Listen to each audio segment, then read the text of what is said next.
Hi guys, welcome to my YouTube channel. On today's episode, tunasua mbemba. As you can see, tunasua mbemba for lunch.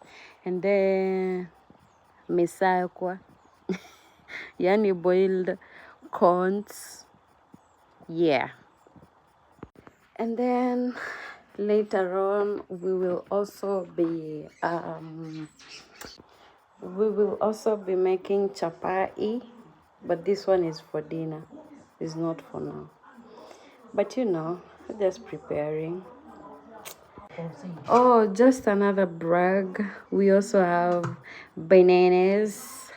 Tunangoja ziive, zikue muivo, and then we eat them. So yeah, Ukambani ni soft life. Anyway, guys, excuse me for bragging too much. Just trying to show you that Ukambani is not as dry as you people keep saying. And look at me. Ukambani babes are cute. Ni warembo, tukubaliane tu. Yeah. And then later on, not even later on, right now I'm going to show you how big our mazes are. They just started giving birth. And guys, this is where we got our mazes from. Mnaona kuna zenye zimeanza kuzaa. And then we have these ones.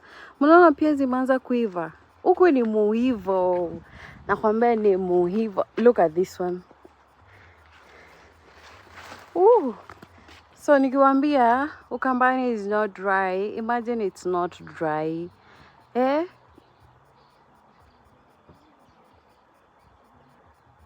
Mnaona tuko na marage. Hizi ni marage kweli.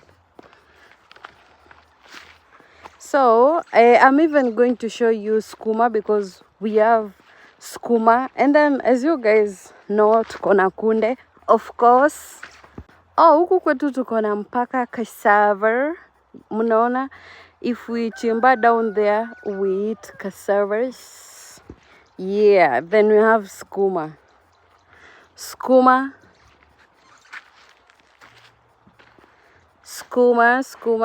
We have plenty of skumas. Skumas. Oh, then we also have saisos. Saiso ama ni saisos. Hiyo kitu. The one that is used to make makanda, kambas. Not kambas as in sisi wa kamba,